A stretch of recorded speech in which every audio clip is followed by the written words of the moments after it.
계속해서 수요 예배의 세 번째 그리스도의 초보를 벗으라라는 주제로 말씀을 이어가고 있습니다. 그리스도의 초보를 벗으라. 성숙한 신앙인이 있고 초보적인 그리스도인에 머무는 그런 성도들이 있습니다. 지난주에 우리는 이 골리앗과 싸우려는 다윗에게 이 노를 바라는 큰형 엘리압에 관한 내용을 함께 말씀을 나누었습니다. 막내가 골리앗과 싸우려고 하자 형이 화를 버럭 냅니다. 언뜻 보기에는 이 철부지 막내를 걱정해서 화를 내는 것처럼 보여집니다. 그런데 실제 속마음은 이 막내 다윗이 미워도 너무나 미운 겁니다. 내 양도 못 돌보면서 누구를 지금 간섭하려고 하느냐? 너는 완악한 사람이다. 내가 어릴 적부터 너를 봐왔는데 너는 범사에 악을 저지르는 사람이다. 큰형이 나가도 너무 나가는 것 아닙니까? 더군다나 결정적으로 다윗 내가 지금 전쟁을 구경하러 왔도다. 이렇게 비아냥거리고 많은 사람들 앞에서 다윗을 면박을 주고 있습니다. 그런데 실제로 다윗이 왜 지금 이 전쟁터에 온 겁니까?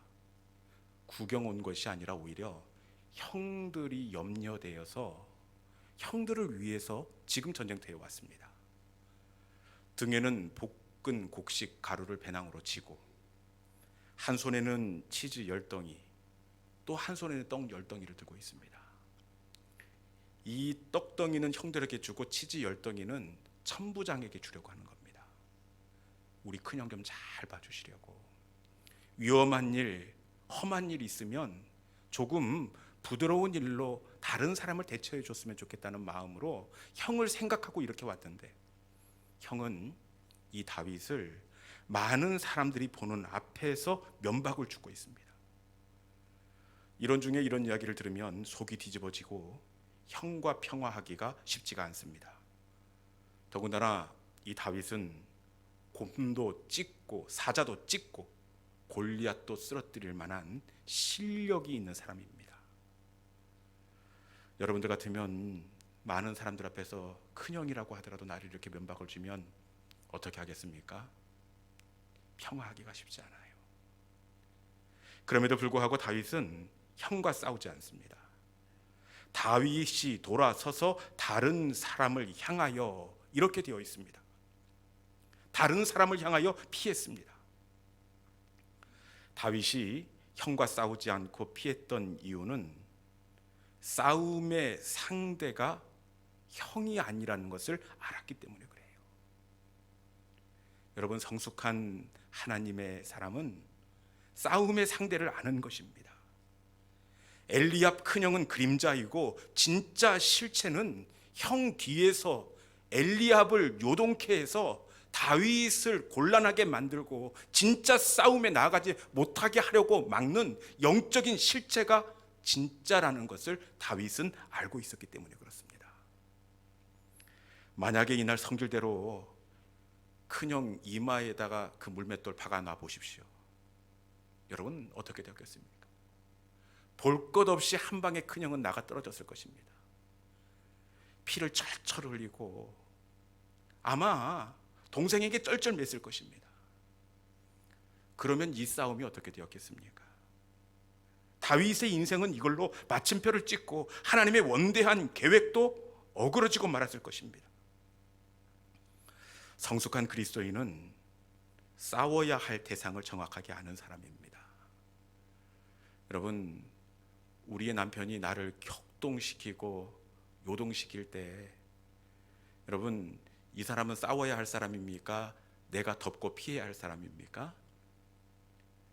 여러분, 싸워야 하는 상대를 정확히 알아야 해요. 갑자기 멀쩡하던 아이들이 날뛰면 그 아이들이 아니라 그 너머에서 내가 중요한 영적인 전쟁을 하지 못하도록 격동시키는 진짜가 있다는 것을 알아야 합니다. 저도 이렇게 목회를 하다 보면 중요한 일이 있으면 멀쩡하던 딸들이, 순하던 딸들이 왜 이렇게 날뛰는지 몰라요. 젊었을 때는 뭣도 모르고 버럭 화를 내고 주저앉고 다시 새로 시작할 때가 있었는데 여러분, 딸들이 요동치는 것은 그림자고 진짜는 그 너머에 우리가 하나님의 영적인 싸움을 다하지 못하고 우리가 하나님의 사명을 감당하지 못하도록 그 길을 막기 위한 진짜가 뒤에 있다는 사실입니다. 그리스도의 초보는 적군인지 아군인지, 품어야 될 때인지 싸워야 될 때인지를 모르는 사람이 그리스도의 초보입니다. 그래서도 교회에서도 보면 저 사람이 믿음이 있는 것 같은데, 직분도 있는데 누가 싸워야 할 사람인지 말아야 할 사람인지 덮어야 할 사람인지도 모르고 막 들이받는 사람들이 있습니다. 여러분, 성숙한 그리스도인은 싸워야 하는 적을 정확하게 아는 사람입니다. 이 시간에 싸움의 대상을 정확하게 파악하는 성숙한 믿음의 성도들이 될 수 있기를 주님의 이름으로 축원합니다. 오늘 우리가 함께 나누게 될 말씀은 야고보서의 말씀입니다. 이 야고보서는 예수님의 동생 야고보가 쓴 서신입니다. 야고보서를 쓴 목적이 있는데, 그것은 당시에 어떤 시대적인 기류가 있었느냐, 이신칭의 복음에 대해서 사람들이 너무 치우쳐 있었습니다. 당시에는 율법이 너무나 강조되어서 사람들이 예수를 믿으면서도 율법의 종이 되었어요. 그래서 바울을 포함한 사도들의 강조점은 율법이 아니다, 오직 믿음으로써 구원받는다, 이 교리를 강조했습니다. 그러다 보니 초대교회 성도들 가운데 어떤 오해가 생겼느냐, 그렇구나, 믿음으로 구원받는 것, 삶은 상관이 없다, 이렇게 생각하는 오해가 초대교회 가운데 생겨나게 되었습니다. 어차피 믿음으로 구원받는 것, 삶은 문제가 되지 않는다, 이렇게 생각하고 있었습니다. 그래서 주일날 하루 교회에 오는 것만 세상 사람들과 다르고, 세상의 삶의 자리에서 보면 믿는 사람이나 믿지 않는 사람이나 완전히 똑같습니다. 만나는 사람도 똑같고, 먹는 것도 똑같고, 마시는 것도 똑같습니다. 그러다 보니 당연히 전도가 막히게 되었고, 오히려 주변 사람들이 초대교회 성도들을 염려하는 지경까지 이르고 말았습니다.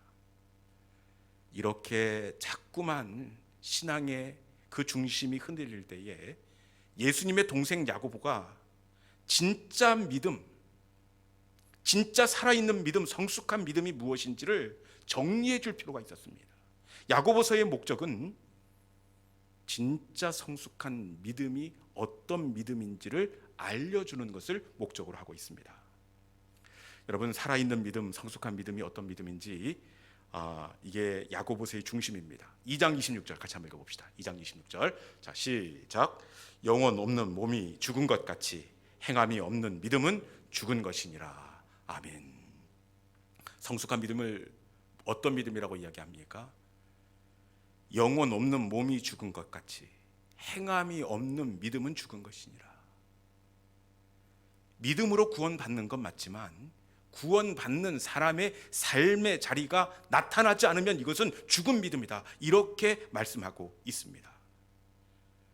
성숙한 믿음은 반드시 그 마음의 성숙함이 삶으로, 행동으로 드러나야 한다, 이것을 야고보 기자가 강조하고 있습니다. 여러분, 우리의 삶도 성숙한 믿음으로 우리의 믿고 알고 있는 바가 우리의 삶 가운데 행함으로 그렇게 아름답게 드러나는 성숙한 하나님의 사람들이 될 수 있기를 주님의 이름으로 축원합니다. 특별히 오늘 본문에서는 무엇에 있어서 성숙한 사람, 무엇에 있어서 행함이 있는 사람이 되라고 말씀하시느냐, 오늘 본문 3장 2절에 이런 말씀, 무엇에 있어서 구별되어야 하는지, 우리 3장 2절에 있는 말씀 같이 한번 읽어봅니다. 자 시작. 우리가 다 실수가 많으니 만일 말에 실수가 없는 자라면 곧 온전한 사람이라 능히 온몸도 굴레 씌우니라. 아멘. 무엇에 있어서 살아있는 믿음의 삶을 살라고 말씀하고 있습니까? 말씀해 보니까 우리가 다 말에 실수가 많으니 말에 실수가 없는 자라면 곧 온전한 사람이라.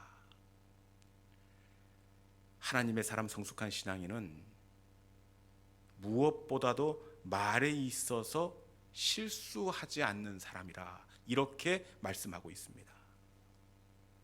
말에 있어서 실수하지 않는 사람이 성숙한 사람, 그리스도의 초보를 벗는 사람입니다.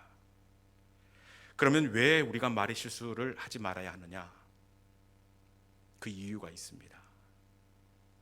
우리 4절에 있는 말씀 같이 한번 읽어봅시다. 4절, 말에 있어서 왜 실수하지 말아야 되는지 4절 같이 읽습니다. 시작. 또 배를 보라. 그렇게 크고 광풍에 밀려가는 것들을 지극히 작은 키로서 사공의 뜻대로 운행하나니. 아멘.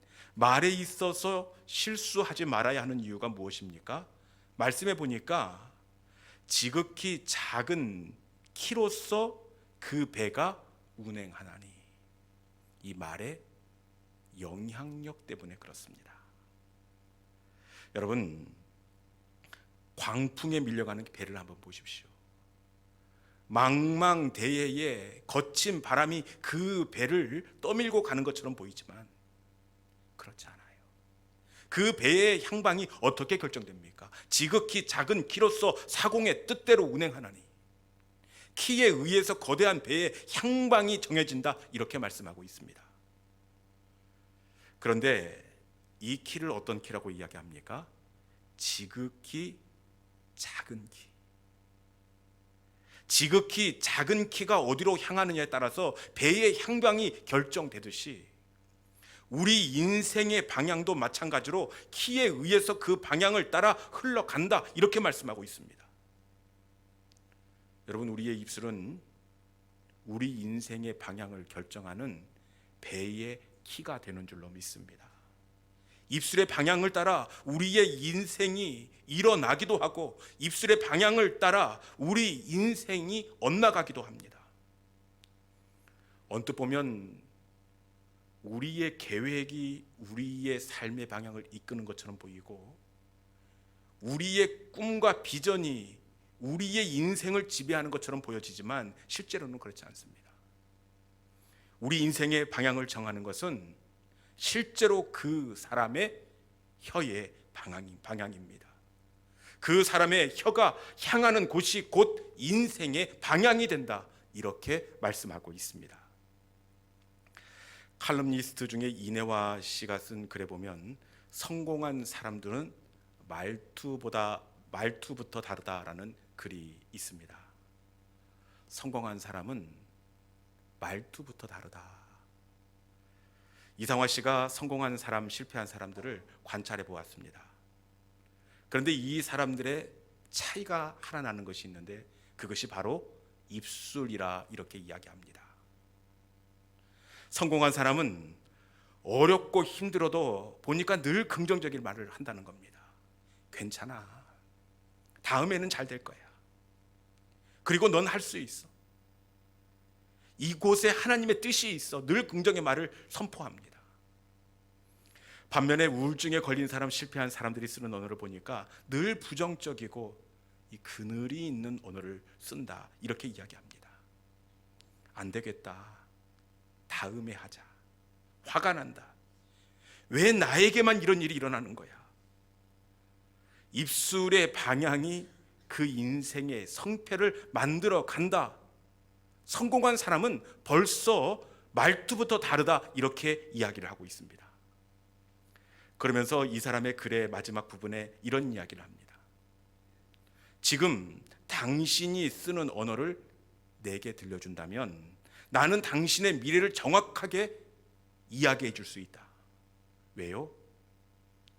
지금 내 입술에 얹어진 언어의 방향이 인생이 방향이 된다는 것을 이 사람이 깨달았기 때문에 그렇습니다. 그런데 이내화 씨뿐만 아니라 제가 성경을 연구해 봐도 입술의 방향이 우리 인생의 방향을 만들어 간다는 것을 여러 번 깨닫게 됩니다. 여러분, 하나님께서 우리의 인생의 방향을 이끄시는데 우리의 입술의 방향을 따라 하나님께서 이끌어 가십니다. 왜냐? 우리의 입술이 하나님의 형상을 따라 창조되었기 때문에 그렇습니다. 여러분, 우리가 하나님의 형상대로 창조되었는데 겉모습만 창조된 것이 아니라 입술의 능력까지 하나님의 형상을 따라 창조되었습니다. 하나님의 말씀으로 세상을 창조하십니다. 우리도 하나님의 형상대로 그 입술이 지음을 받았습니다. 그렇기에 하나님의 형상인 우리에게도 언어의 창조의 능력이 있습니다. 우리가 어떤 말을 하느냐에 따라서 우리 인생의 방향이 결정되고 만들어지게 되어 있습니다. 그렇기에 베드로 사도는 베드로전서 3장 10절에서 뭐라고 얘기하고 있느냐? 우리 본문 베드로전서 3장 10절에 있는 말씀 자막을 통해서 한번 읽어봅시다. 같이 읽습니다. 자, 시작. 생명을 사랑하고 좋은 날 보기를 원하는 자는 혀를 금하여 악한 말을 그치라. 아멘. 생명을 사랑하고 좋은 날 보기를 원하는 자는 여러분 뭘 하라고요? 악한 말을 그치래요. 생명의 날을 얻기 위해서 수고하고 노력하라 이 말을 할 줄 알았더니 생명의 날 보기를 원하는 자는 악한 말을 그치고 그 혀를 조심하라 이렇게 얘기하고 있습니다. 왜요? 그 혀의 방향이 그 사람의 인생의 방향을 결정하기 때문에 그렇습니다. 잠언 18장 21절에도 한번 같이 한번 읽어보겠습니다. 잠언 18장 21절입니다. 자, 시작. 죽고 사는 것이 혀의 힘에 달렸나니 혀의 열매를 먹으리라. 네, 혀의 열매를 먹으리라 이렇게 되어 있습니다. 죽고 사는 것이 어디에 달렸다고요? 예, 혀에 달려있다. 죽고 사는 것이 혀의 힘에 달려있고 혀의 열매를 먹으리라 이렇게 되어 있습니다. 혀의 열매를 먹으리라. 반드시 그 혀 위에 얹어진 언어가 열매가 돼서 그 열매를 먹게 된다 이렇게 말씀하고 있습니다. 여러분 한번 묻겠습니다. 지금 내 입술의 언어가 훗날 내가 거두게 될 열매라면 지금 이 말씀이 여러분들에게는 축복입니까? 저주입니까? 여러분, 언어에는 창조의 능력이 있습니다. 우리의 인생을 복된 인생으로 창조하기 위해서는 우리의 말이 지금 바뀌어야 하는 줄로 믿습니다. 특히 우리의 자녀에게도 긍정의 말, 축복의 말, 감사의 말을 선포해야 합니다. 왜냐? 지금 내가 선포한 이 언어가 우리 자녀가 훗날 거두게 될 열매가 되기 때문에 그래요. 여러분, 이 영적인 원리, 혀의 영향력을 기억하시고 어떠한 순간에서라도 긍정의 말, 축복의 말을 선포함으로 말미암아 그 열매를 받아 누리는 우리 믿음의 성도들이 될 수 있기를 주님의 이름으로 축원합니다. 다음으로 우리가 말에 실수하지 말아야 할 이유가 있는데 우리 먼저 야고보서 3장 5절에 있는 말씀 6절까지 한번 같이 읽어봅시다. 우리가 왜 말에 실수하지 말아야 하느냐? 야고보서 3장 5절 6절 두 절 말씀 같이 한번 읽어봅시다. 자, 시작. 이와 같이 혀도 작은 지체로 돼 큰 것을 자랑하도다. 보라 얼마나 작은 불이 얼마나 많은 나무를 태우는가. 혀는 곧 불이요 불의의 세계라. 혀는 우리 지체 중에서 온몸을 더럽히고 삶의 수레바퀴를 불사르나니 그 사르는 것이 지옥불에서 나느니라. 아멘. 우리가 말에 실수하지 말아야 하는 이유가 무엇입니까? 말씀해 보니까 얼마나 작은 불이 얼마나 많은 나무를 태우는가. 이 말을 불로 비유하고 있습니다. 우리가 말에 실수하지 말아야 하는 이유가 우리의 혀는 불이 되기 때문에 그래요. 조그만 불이 온 집을 태우고 온 산을 태워버리듯이 누군가의 인생을 태워버리는 파괴성을 우리의 혀가 가지고 있기 때문에 그렇습니다. 조금 오래된 이야기이긴 하지만 세간을 떠들썩하게 했던 이 지존파 사건이 있었습니다. 이 사람들 참 잔인하고 상상을 초월하는 그런 그 악한 사람들이었습니다. 담력을 기르기 위해 인육을 함께 구워 먹습니다. 어쩌다가 이렇게 되었느냐? 두목 김기환이 법정 최후 진술에서 이야기한 진술을 보니까 이 사람의 인생이 이렇게 비참하게 된 것 역시 누군가의 말 한마디 때문에 이 사람의 인생 전체가 지옥이 되고 말았습니다. 초등학교 어느 날 가정 형편이 어려워 돈이 없어 미술 준비물을 준비해 오지 못했습니다. 그런데 선생님은 돈이 없어 못 준비한 것을 알면서도 저의 뺨을 때리고 너 같은 아이들이 뭘 할 수 있겠어? 도둑질을 해서라도 준비물을 챙겨와야지. 친구들이 보는 앞에서 모욕을 주고 상처를 주었다는 겁니다. 여러분, 이 한마디의 김기환은 세상에 대한 증오로 불타오르게 되었고 인생을 포기하기에 이르게 되었습니다. 분명히 선생님은 이날의 말을 기억도 못할 것입니다. 그렇지만 선생님의 말 한마디 때문에 한 사람의 인생이 지옥이 되고 말았습니다. 여러분, 선생님의 말이 왜 지옥으로 만들었느냐 보니까 6절 후반절에 우리가 읽은 말씀에 보니까 어떻게 되었습니까? 그 사르는 것이 지옥불에서 나느니라, 이렇게 되어 있습니다. 지옥불에서 나느니라. 상처가 되는 말의 근원이 어디인가 봤더니 사르는 것이 지옥불에서 나느니라, 사르는 것이 지옥불에서 옮겨왔다, 이렇게 되어 있습니다. 상처가 되는 말은 여러분 입에서 나오는 것이 아니라 그 근원이 지옥에서 옮겨옵니다. 그렇기에 말로 상처를 입게 되면 몇 날 며칠 괴롭고 지옥을 사는 이유가 바로 여기에 있습니다. 제가 목회를 하다 보니까 말로 상처를 입고 지옥을 사는 성도들이 많이 있어요. 몇 날을 잠을 못 자고 원통해하고 괴로워하는 분들이 있는데 그 원인이 어디에 있었나 봤더니 여러분, 그 말의 불씨가 어디에서 왔다고요? 지옥에서 옮겨온 겁니다.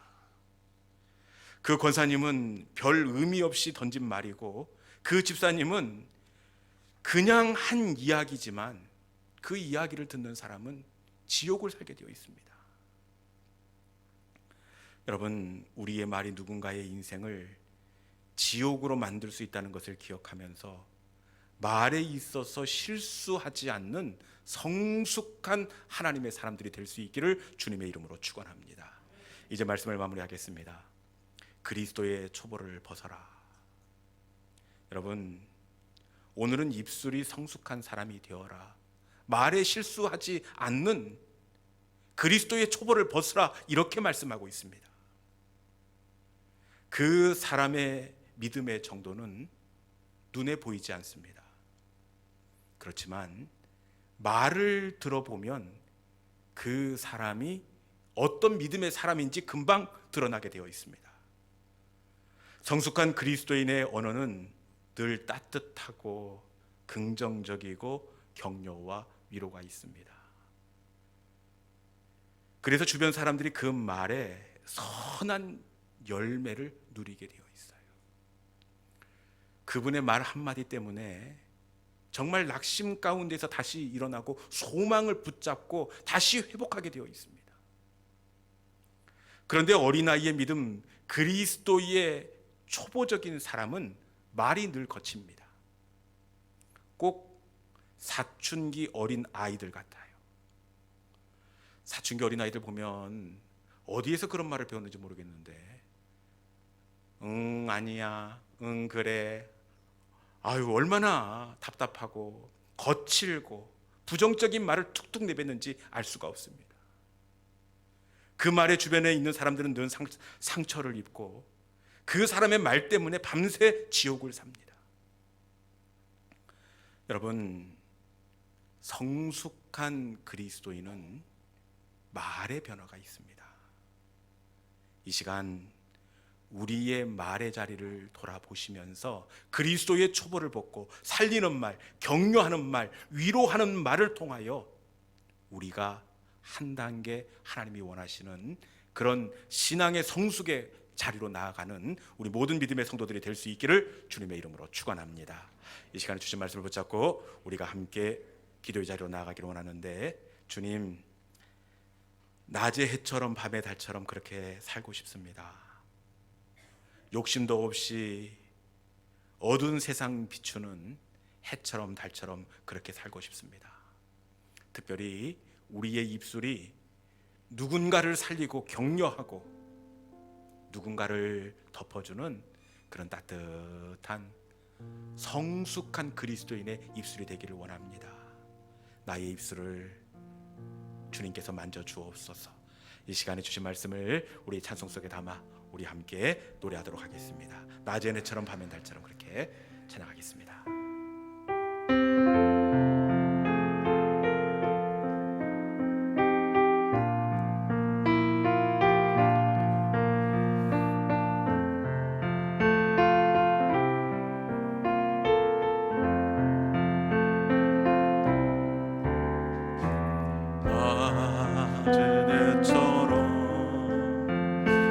밤엔 달처럼 그렇게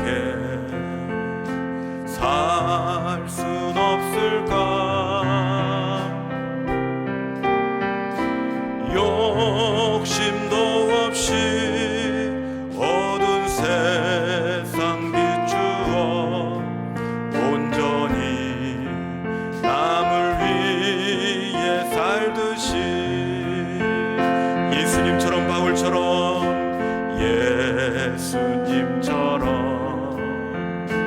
바울처럼 그렇게 살 순 없을까? 남을 위하여 당신들의 온몸을 온전히 버리셨던 것처럼 나의 일생에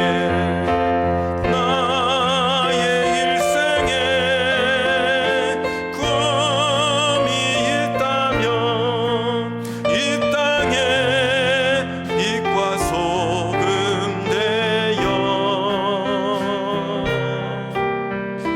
가난한 영혼,